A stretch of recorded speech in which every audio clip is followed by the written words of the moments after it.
골로새서 3장 5절에서부터 11절의 말씀을 함께 살펴보도록 하겠습니다. 한 사람이 열심히 무언가를 찾고 있습니다. 가로등 안에서 그 찾고 있는 모습인데요.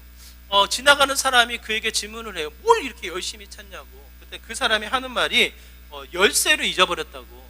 그래서 열쇠를 찾는 중이라고. 그래서 지나가는 사람이 그 마음의 간절함을 보고 같이 찾습니다. 한참을 찾아도 나오지 않으니까 이 사람에게 다시 묻습니다. 그 열쇠를 어디에서 떨어뜨렸냐고, 어디서 잃어버렸냐고. 한번 생각을 거슬려 봐서 잃어버린 장소를 한번 찾아보자고 이렇게 권하거든요. 근데 그 사람이 그때서야 하는 말이 뭐냐면 주차장에서 잃어버렸다는 거예요. 자기가 주차장에서 떨어뜨린 것 같다고. 그래서 그 사람이 하도 어이가 없어서 질문을 합니다. 근데 왜 여기서 찾고 있냐고. 그 사람이 하는 말이 이래요. 거기서 너무 어둡기 때문에 거기서 찾을 수가 없고 밝은 곳에서 내가 찾으려고 이곳에서 찾고 있느라고. 여러분, 이 이야기가 언제 나왔냐면 1940년대에 사회학자가 이 이야기를 처음 하게 되어져요. 현대인들의 모습이라는 거예요. 현대인들의 모습. 뭔가 중요한 가치를 잃어버리고 방황하며 그 현실을 찾아 나서지만 엉뚱한 곳에서 찾는다라는 거예요.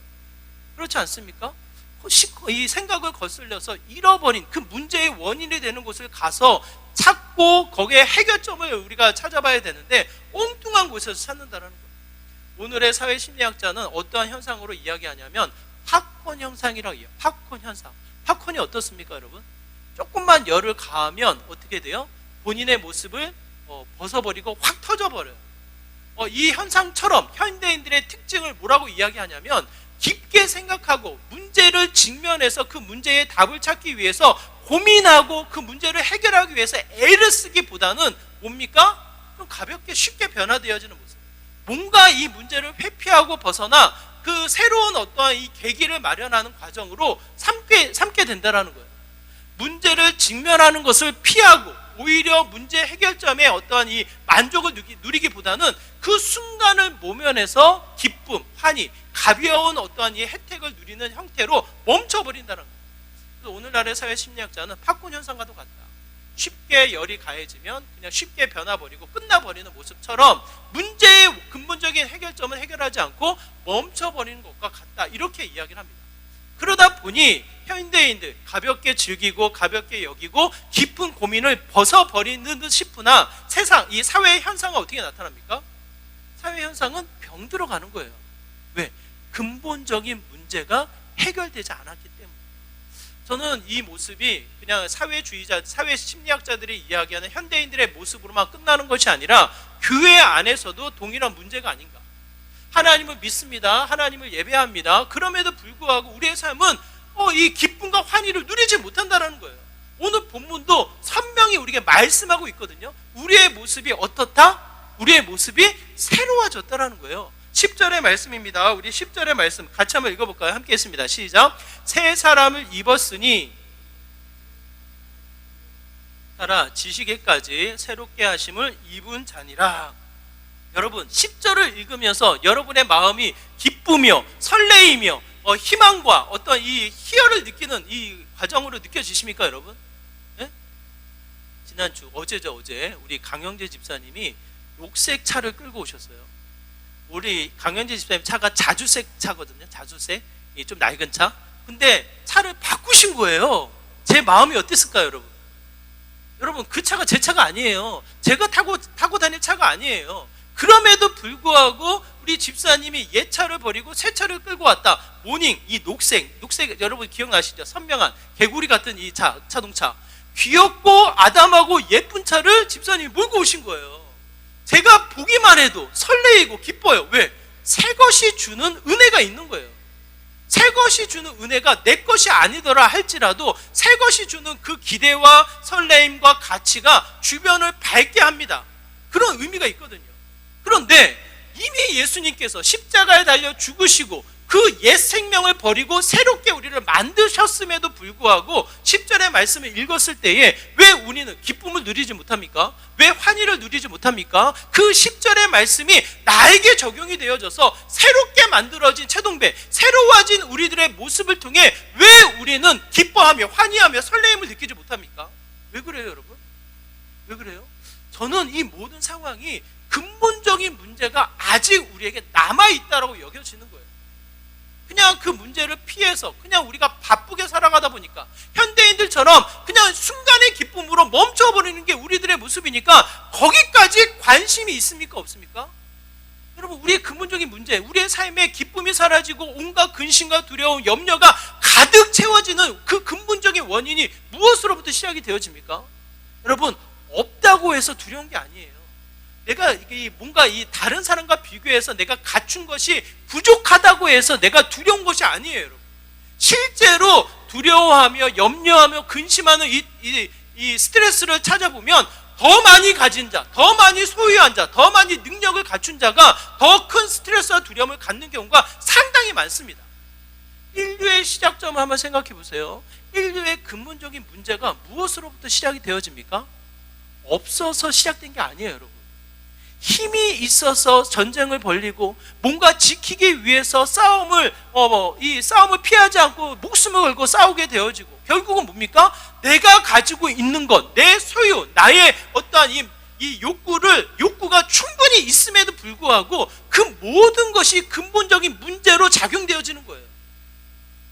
에덴 동산을 한번 생각해 보십시오. 아담과 하와도 동일합니다.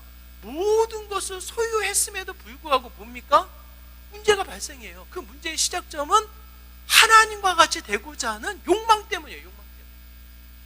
부족해서, 내가 연약해서, 능력이 없어서 내가 두려워하며 염려하며 근심하며 세상에 쫓겨 살아가는 것이 아니라 아직 그 근본에, 그 문제에 내가 직면하지 않았다라는 거예요. 칼빈은 마틴 로이드 존스 목사님이 이렇게 이야기합니다. 잘 들어보세요. 마틴 로이드 존스 목사님이 뭐라고 이야기하냐면, 영적 부흥과 성장의 시작은 하나님의 말씀이라는 빛 앞에서 나의 진짜 모습과 직면하는 것이다. 성경 말씀이 너무 좋아, 너무 은혜로워, 이 말씀이 정말 소중해 라고 여기고 그냥 이 말씀의 가치만 인정할 뿐, 말씀을 통해서 내 모습을 직면하지 않는 거예요. 내가 이 모양 이 꼴이구나, 내가 이 모습이구나. 말씀을 통해서 좋은 말씀, 은혜의 말씀으로 여겨지지만 이 말씀을 통해서 내 자신을 비추어 보고 이 말씀을 통해서 나를 살피지는 않는다라는 거예요. 그러다 보니까 영적 부흥, 그러다 보니까 이 성장의 시작점을 우리가 누리지 못하고 날마다 하나님 우리를 새롭게 하지만 그 새로움의 은혜를 충분히 지키지 못하고 흘러내보내는 헛된 시간들을 우리가 보내고 있는 삶의 모습이 아닌가, 그 생각이 드는 거예요. 그러므로 오늘 본문을 통해서 우리가 또 한번 깨달아야 할 것은 하나님의 소중한 말씀 앞에 우리가 어떻게 해야 됩니까? 나의 진 모습, 나의 본 모습에 직면하여 그 근본적인 문제를 해결하기 위해 애를 쓰는 우리들의 삶의 모습이 되어야 한다는 거예요. 2026년도 제가 가만히 보면 정말 풍성하고 정말 충만하고 하나님의 놀라운 은혜가 끊임없이 멈추지 않고 흘러나가는데, 2026년도 또 하나 우리에게 주신 이 도전이 있어요. 도전이. 우리의 교회 모습을 보라는 거예요. 그냥 좋다, 너무 좋다, 그냥 같이 있으니까 서로 즐겁다, 기쁘다, 이 정도가 아니라 진짜 교회의 모습이 뭔지를 보라는 거예요. 보라는 거예요. 그러면서 살펴보니 기도가 멈추지 않아요. 여러분, 동일합니다. 하나님은 우리를 날마다 새롭게 하셔요. 말씀이 거짓말이 아니잖아요. 예수님이 가상인물이 아니잖아요. 우리가 믿고 신뢰하는, 이 땅을 지으시고 이 땅을 다스리시는 하나님이 우리가 만들어낸 신이 아니잖아요. 말씀을 통해 우리가 확신하며 예수 그리스도를 통해 또 한 번 새로운 질 우리가 기대되고 소망한다면 그 말씀 앞에 무엇을 우리가 바라봐야 합니까? 그 말씀을 통해 내 자신을 돌이켜서 봐야 된다는 거예요. 그 말씀 앞에 직면되어져 있는 우리들의 모습이 또 한편 새로운 이 가치, 하나님의 은혜가 확장되어지는 믿음의 출발점인 것을 이야기합니다. 그런 이 관점으로 오늘 말씀에 보면, 오늘 말씀이 아주 반복하고 강하게 우리에게 권해서 이야기를 합니다. 우리 5절의 말씀 한번 같이 읽어볼까요? 5절의 말씀입니다. 함께 했습니다. 시작. 그러므로 땅에 있는 지체를 죽이라. 곧 음란과 부정과 사욕과 악한 정욕과 탐심이니 탐심은 우상 숭배니라. 5절 우리에게 권하여 이야기하는 우리에게 직면되어져 있는 우리들의 모습은 무엇입니까? 죄의 근성에 완전히 찌들어 있는, 죄로 오염되어져 있는 상태로 말미암아 권하여 이야기하는 거예요. 뭐라고 이야기합니까? 5절의 말씀, 지체를 죽이라. 5절에서만 이야기하는 것이 아니라 8절에서도 이야기합니다. 8절에 이 상반부에 보면 이제는 너희가 이 모든 것을 벗어버리라. 9절에서도 반복해서 이야기합니다. 벗어버리라. 그만큼 강조해서 우리에게 이야기하는 것은 그 우리의 죄된 근성, 우리의 영혼에, 우리의 삶 가운데 녹아 들어가 있는 내 스스로도 어쩌면 무지함 속에 인지하지 못하고 있는 그 죄된 근성을 어떻게 합니까? 그냥 적당히 내버려둬. 그냥 보이지 않게 숨겨놔. 그냥 어느 정도 그냥 떼놓을 수 없으니까 있다라고 여겨지고 그냥 그 정도의 인지로만 알고 있어. 그 정도입니까, 여러분? 그렇지 않아요. 철저하게 이야기하기를 지체를 죽이라. 여러분, 이렇게 이야기를 합니다. 여기서 이 죽이라라는 이 표현이 어떠한 표현으로 우리에게 강조되어져 있냐면 죄의 특징, 죄의 근성을 우리에게 이야기하는데 명령어예요. 해도 좋고 안 해도 좋고 선택으로 권유해서 이야기하는 것이 아니라 반드시 새로워진 우리가 해야 할 일로 명령으로 쓰고 있는데 중요한 것, 이 헬라어와 히브리어는 시제가 중요하다고 제가 말씀드렸습니다.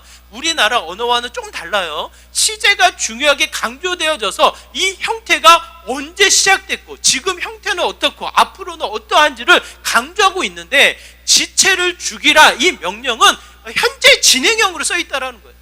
이미 어느 순간에 시작이 되어 어느 순간에도 어떻게 해야 합니까? 어떻게 해요? 그 명령에 따라서 반드시 죽여야 하고 앞으로도 멈추지 않았어요. 완료형으로 끝나지 않았어요. 오늘도 죽여야 하고 내일도 어떻게 합니까? 내일도 죽이고 내일 모레도 죽이고 끊임없이 내 안에 있는 죄된 근성을 조금 더 용납하지 말고 지체, 그 모든 지체를 죽이라는 거예요. 죽이라는 거예요. 어떤 이 장로님이 저희 교회 오셔가지고 강하게 얘기하지 말라고 권면하라고 이렇게 얘기하더라고요. 그래서 나는 강하게 얘기했나? 권면했나? 제가 이런 생각을 했거든요. 근데 말씀을 준비하다 보니까 제가 얘기하는 게 아니에요, 여러분. 제가 얘기하는 게 아니라 성경의 관찰을 연구하다 보면 강하게 얘기하고 있어요. 강하게. 어느 한순간을 용납하고 어느 한 일들을 그냥 눈여겨서 그냥 스쳐 지나가고 못 본 척하고 그냥 어느 정도 그냥 회피하면 모든 문제가 사라진다. 그런 의미가 아니에요. 조금이라도 용납할 수 없다고. 어느 한순간도 우리가 그냥 바라보고 멈출 수 없다고.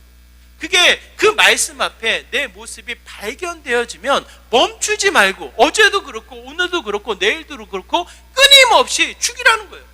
이 죄의 특징을 우리에게 보여주고 있습니다. 죄의 특징이 어떻습니까? 그 죄의 특징이 생명력이 강합니까? 약합니까? 여러분 이상해요. 땅에 심은 이 대추나무, 땅에 심은 감나무, 이 열매를 기대하며 뭔가 나무를 심으면 그 나무가 그냥 우리가 기대하는 것처럼 그냥 쑥쑥 자라고 열매를 풍성히 맺으면 좋은데 그렇지가 않아요. 오히려 쑥쑥 자라고 이 생명을 위축하게 만드는 이 잡풀들, 이 해로운 이 풀들은 어떻게 합니까? 그냥 쑥쑥 자라나요. 쑥쑥 자라나. 농사꾼이 가장 많이 하는 일이 뭡니까? 농사꾼이 가장 많이 하는 일? 생명을 지키기 위해서 물도 주고 이 가지 관리도 하고 막 해야 되겠지만 아침마다 일어나서 그냥 수시로 하는 일이 잡초 뽑는 일이에요. 영양분이, 생명력이 엉뚱한 곳으로 가지 않도록 쓸데없는 것들을 뽑아주는 게 이 농사꾼의 가장 큰 일이에요. 그런 이 형태를 우리가 가만히 살펴보면 죄라는 근성, 죄라는 특징이 그냥 가만히 내버려 두면 어떻습니까? 어때요? 그냥 한순간 내버려 두면 이 논밭이 이 쑥밭이 되는 거예요. 쑥밭이. 그냥 생명을 위협하는, 이게 밭인지 이 잡초가 자라는 밭인지 알 수 없는 쑥밭이 되는 거예요. 쑥밭이.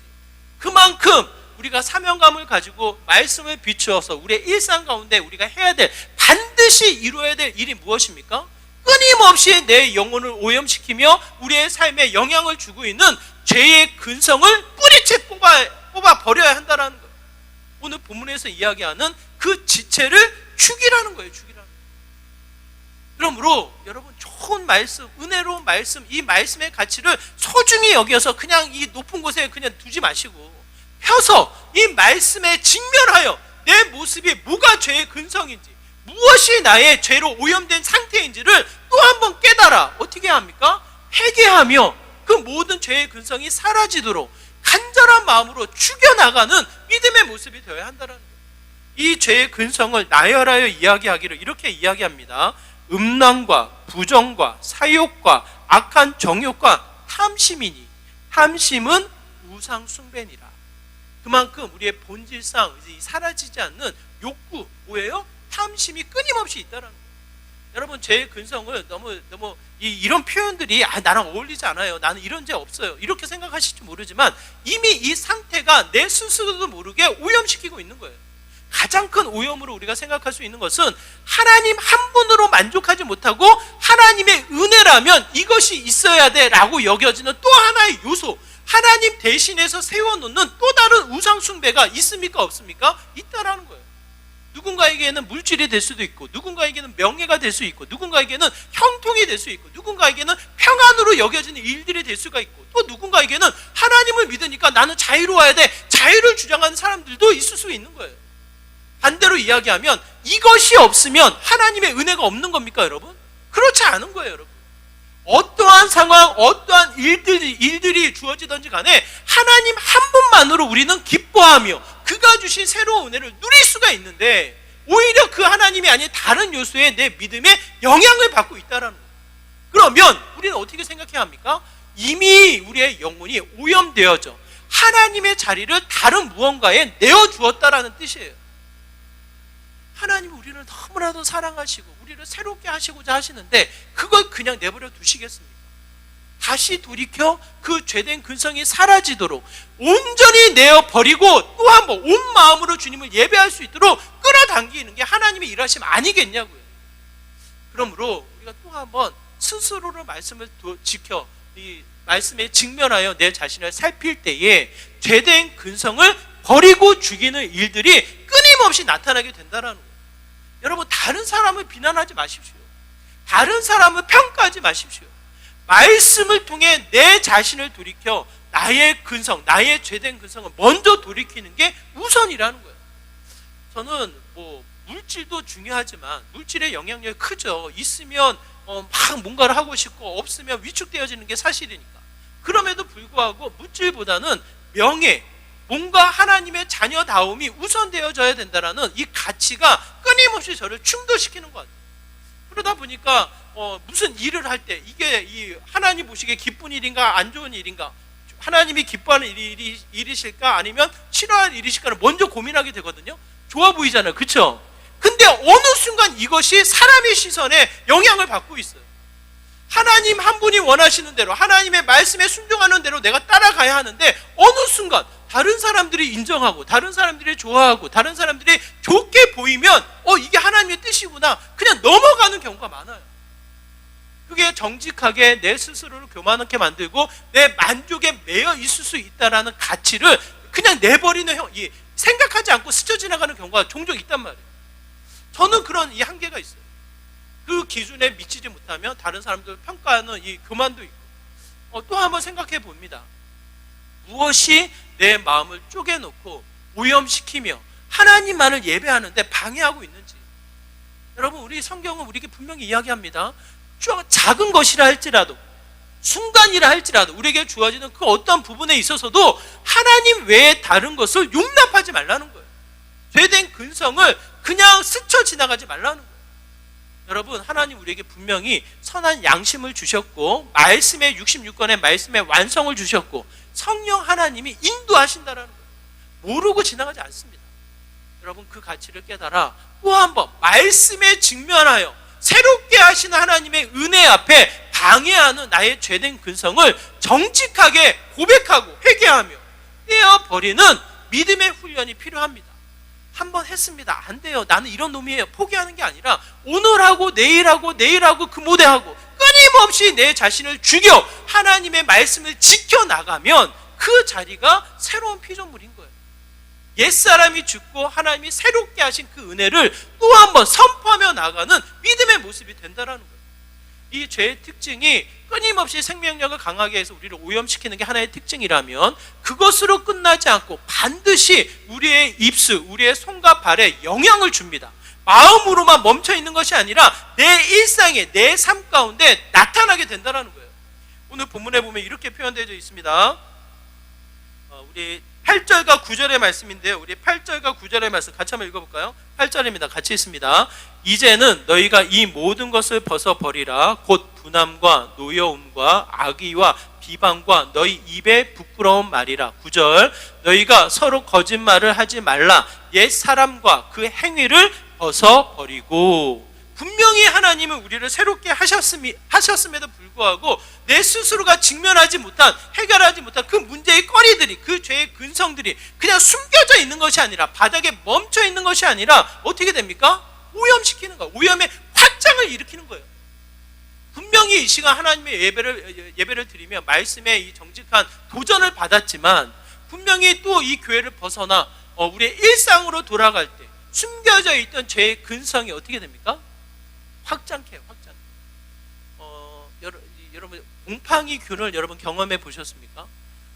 나름대로 우리 애들을 키울 때 곰팡이균에 노출되어 있지 않도록 보호하고 그런 재질을 쓰지 않고 그런 이게 안전하게 이제 키우겠다고 애를 썼거든요. 근데 어느 순간 책장 뒷면에 곰팡이균이 생긴 거예요. 발견하자마자 온갖 지식과 정보를 검색해서 그걸 없애기 위해서 닦아냈거든요. 그러면 이제 진멸하고 죽이고 없앴는데, 그러면 그것을 끝납니까, 여러분? 그 생명력이 강해요. 어떻게 해서든지 살아납니다. 살아나서 이것을 그냥 하루 이틀 방치해버리면, 그냥 이 시간이 조금 더 지나가 버리면 어떻게 됩니까? 어떻게 돼요? 그 곰팡이균이 그냥 멈춰있지 않아요. 점점점 확장해서 이 책장이 옷장으로, 옥장이 또 다른 장으로 옮겨지면서 그게 시커매지는 이 일을 보게 되어져요. 게을러서 멈춰버리면 그 균이, 이 오염이 높아져서 넓어지고 확장되어져서 나중에는 정말 걷잡을 수 없이 버려야만 하는 일들이 생기는 거예요. 죄의 근성이 그래요, 여러분. 내 안에 오염되어져 있는 이 죄의 근성이 멈춰있지 않습니다.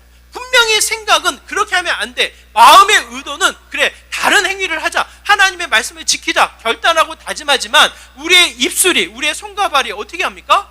나도 모르게 감정을 표출하며 나도 모르게 내 이익과 내 생각의 거리를 지키기 위해서 악한 행동이 앞서서 나타나게 된다는 거예요. 특히 우리의 입술이 제일 먼저 반응을 합니다. 어떻게 해요? 때로는 과장으로, 때로는 거짓말로, 때로는 속임수로, 때로는 내 유익을 위한 뭔가의 어떤 수단으로 사용되어져서, 정직보다는 뭔가 이 세상에 이 속임수가 하나의 수단이 되어서 거짓말로 나오는 형태가 많다라는 거예요. 다른 사람을 판단하고 평가할 때도 동일하게 오히려 저주하는 말들이 더 많이 우리의 입술을 통해서 나타나게 된다는 거예요.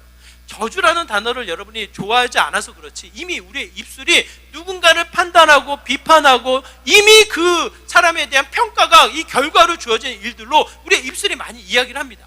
이 상태를 야고보서가 이렇게 우리에게 경고해서 이야기를 합니다. 야고보서 3장 6절의 말씀이에요. 같이 읽을게요. 함께 했습니다. 시작. 혀는 곧 불이요 불의의 세계라. 혀는 우리 지체 중에서 온몸을 더럽히고 삶의 수레바퀴를 불사르나니 그 사르는 것이 지옥 불에서 나느니라. 뭐라고 이야기합니까? 이 입술을 통해서 하나님의 영광, 하나님의 일을 이루어 나가야 하는데, 그 자체가 마치 지옥에서 나오는 표현처럼 그냥 저주가 쏟아지는 형태가 된다는 거예요. 이게 옳지 않다라는 거예요, 여러분. 이 이어지는 말씀 8절에서부터 10절의 말씀이 이래요. 제가 읽어드릴게요. 여러분 잘 들어보세요. 혀는 능히 길들일 사람이 없나니 쉬지 아니하는 악이요 죽이는 독이 가득한 것이라. 이것으로 우리가 주 아버지를 찬송하고 또 이것으로 하나님의 형상대로 지음을 받은 사람을 저주하나니. 10절 같이 읽겠습니다. 한 입에서 찬송과 저주가 나오는도다. 내 형제들아, 이것이 마땅하지 아니하니라. 여러분, 우리가 얼마나 은혜롭게 찬양을 합니까? 완전하신 그 하나님, 날마다 예배하며 주님만을 찬양하기 원합니다. 오직 주님만을 찬양하는 삶이 되게 하여 주옵소서.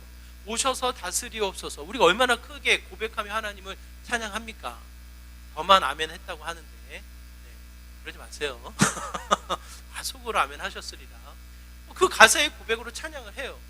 그런데 일상으로 돌아가면 우리의 입술이 어떻게 합니까, 여러분?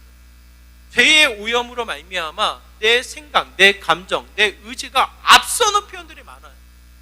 저는 여러분에게 다시 한번 도전을 드리고 싶어요. 내 입술이 끊임없이 하나님을 고백하십시오. 하나님을 이야기하십시오. 하나님의 말씀을 증거하십시오.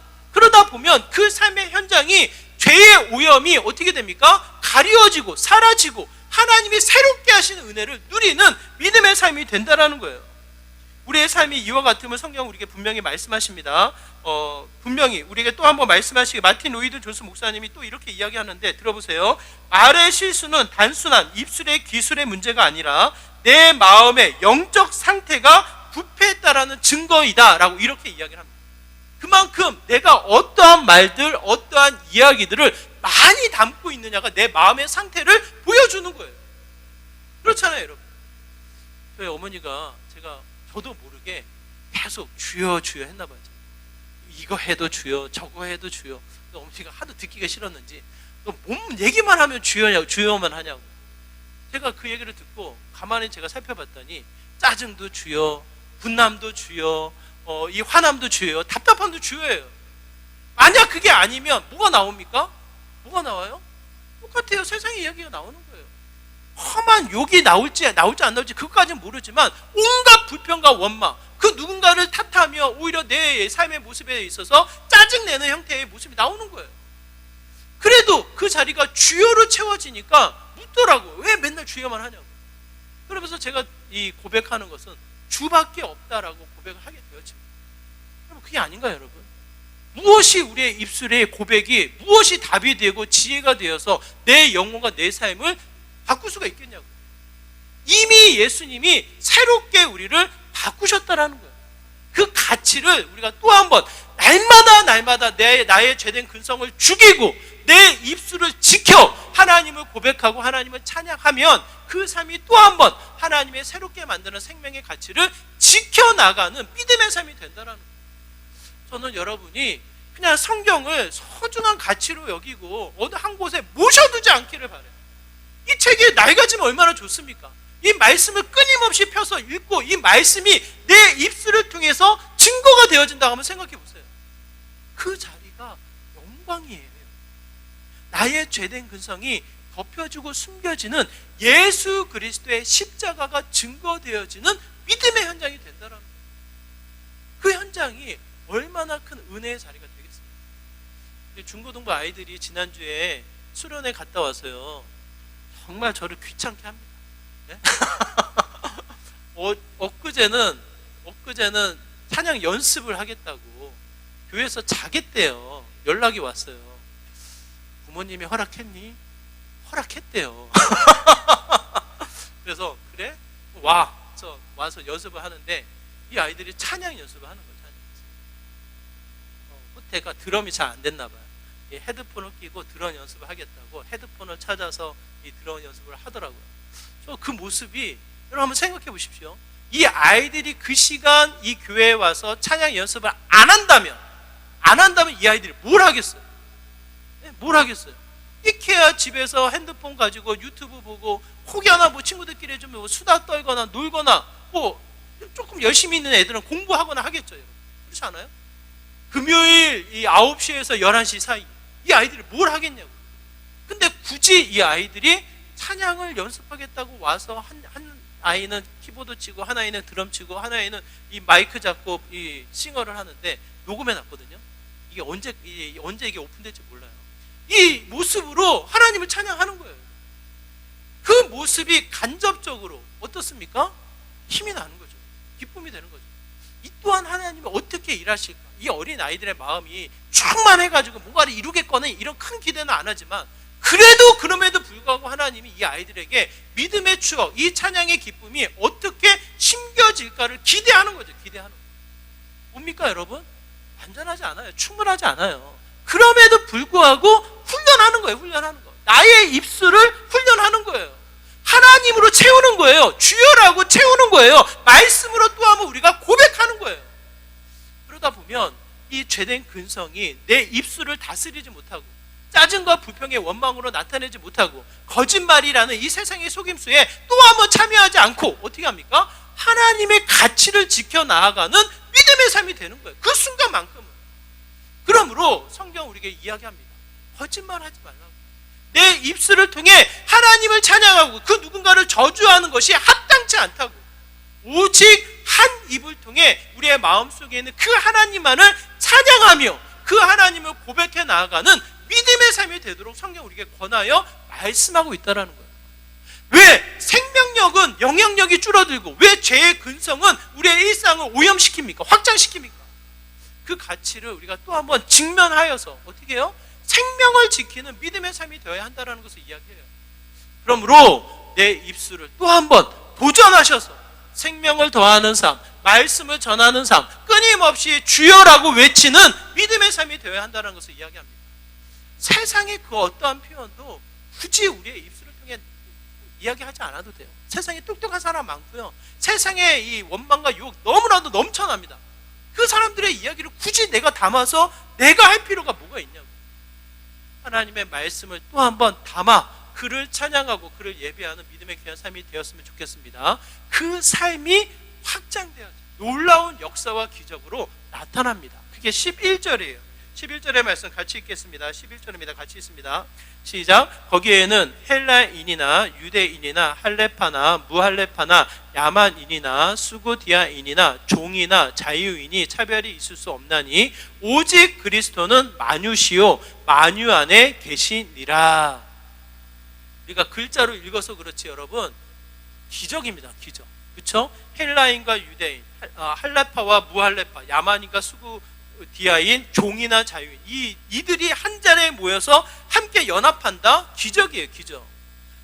오늘에서야 뭐 아이와 어른, 여자와 남자, 뭐 사회의 어떤 이 수직적인 관계가 수평 관계로 하나 되어졌다 이렇게 인권을 강조하지만 100년 전만 가도 이게 쉽게 얘기할 수 없는 한 상에 이 같이 앉을 수 없는 그런 차별이 있던 시대예요. 시대. 근데 이미 이 시간을 거슬러서 이 하나님의 가치는 뭡니까? 하나 되어짐의 가치가 주어진다라는 거예요. 죄의 근성을 죽이고 죄의 근성을 또 한번 훈련해서 하나님의 가치를 우리의 입과 손으로 수고하며 애쓰며 달려가다 보면 그 믿음의 삶의 현장은 어떻게 됩니까? 하나가 이루어지는 놀라운 가치가 선포되어진다는 거예요. 갈라디아에서도 동일하게 이야기합니다. 갈라디아서 3장 28절 29절 같이 읽어볼까요? 함께 했습니다. 시작. 너희는 유대인이나 헬라인이나 종이나 자유인이나 남자나 여자나 다 그리스도 예수 안에서 하나이니라. 너희가 그리스도의 것이면 곧 아브라함의 자손이요 약속대로 유업을 이을 자니라. 이미 하나님 우리를 새롭게 하셔서 어떻게 합니까? 하나 되게 하시고 더 나아가 동역, 하나님의 일을 같이 이루도록 동역자로 우리를 세우셨다라는 거예요. 이게 얼마나 놀라운 신비입니까? 이 에덴 동산에서도 동일하게 하나님이 일하신 모습이거든요. 그럼에도 불구하고 죄의 근성이 어떻게 돼요? 모든 관계를 가리고 이 관계를 끊어버리고 파업이 아닌 다툼과 갈등으로 만들어 나가는 게 죄의 결과예요. 결국 그렇죠. 이 죄가 내 마음을 오염시키고 우리의 입술과 손과 발이 이 세상의 이 죄의 근성으로 나타나다 보니까 결과는 죄의 결과예요. 죄의 결과. 성경 우리에게 이렇게 이야기합니다. 그 모습이 아니라 오히려 하나됨, 하나님의 뜻을 이루는 동역자로 우리를 세우셨다라는 거예요. 저는 이 기쁨의 교회가 2026년도 남은 시간이 이 은혜를 누리는 시간이 되었으면 좋겠습니다. 여러분의 가정이, 여러분의 일상이 또 한 번 내 믿음을 지켜 이 죄된 근성을 철저히 죽이고 또 한 번 우리의 입술을 훈련하여 하나님의 것으로 채워 하나님의 사명을 이루는 믿음의 삶이 되기를 소망해요. 그게 어찌 빛이 안 날 수가 있겠습니까? 새로운 가치는 반드시 빛을 발하게 되어 있습니다. 새롭게 우리를 세우신 그 하나님이 기쁨의 교회를 통해서 더 나아가 여러분의 일상과 가정과 모든 삶의 현장을 통해서 빛나게 하시는 거예요. 왜? 새로워졌으니까. 그 가치를 여러분이 기억하셔서 반드시 그 말씀 앞에 내 자신을 직면하여 근본적인 문제를 다시 한번 여러분이 끄집어내세요. 그게 뭡니까? 마음의 이 죄된 근성이에요. 죽이지 못하고 그냥 용납두었던, 그냥 내버려 두었던 이 죄의 근성이 끊임없이 하나님의 은혜를 깎아먹습니다. 하나님의 은혜가 잊혀지게 만들어요. 우리의 입술과 손이 훈련되어져 있는 이 죄의 근성이 또 한 번 갈등과 다툼을 일으키면서 끊임없이 세상에 쫓겨 살아가는 우리들의 모습으로 멈춰버리게 만든다는 거예요. 여러분 돌이키십시오. 또 한번 예수 그리스도의 십자가를 통해서 그 십자가 앞에 나의 모든 죄의 근성을 정직하게 토하시고 회개하시고 돌이키셔서 내 입술과 손과 발이 철저히 말씀을 이루어 또 한번 하나님의 뜻을 이루어 나가는 믿음의 현장으로 달려나가 보십시오. 그 자리는 생명의 가치, 새로운 은혜가 펼쳐지는 믿음의 복된 삶인 것을 성경 우리에게 말씀하고 있습니다. 말씀 앞에 직면하여서 또 다른 새로운 변화를 통해 새로운 가치를 지켜나가는 저와 여러분의 삶이 되시기를 주님의 이름으로 축원합니다. 네, 말씀을 기억하시면서 함께 기도하기 원해요. 하나님, 나의 죄된 근성 더 이상 모른 척하지 않고 지나가지 않기 원합니다. 내 말씀 앞에 내 자신을 돌이켜보고 직면하여 그 모든 문제를 도와 주님 앞에 회개하며 돌이키는 삶이 되기를 원합니다. 내 입술이, 내 손과 발이 죄에 오염되어져서 나의 감정과 생각을 앞세우기보다는 하나님의 말씀에 순종하며 하나님만을 찬양하는 믿음의 삶이 되기 원합니다. 하나님의 생명력이 더해져서 아름다운 공동체가 세워지는 그와 같은 믿음의 영향력이 회복되어지는 삶이 되기를 소망합니다. 다시 한번 우리의 죄된 근성을 토하며 주님 앞에 진정한 새로운 가치가 지켜지는 믿음의 삶이 되게 하여 주시옵소서라고 이와 같은 마음으로 함께 기도하며 나가도록 하겠습니다. 기도합니다.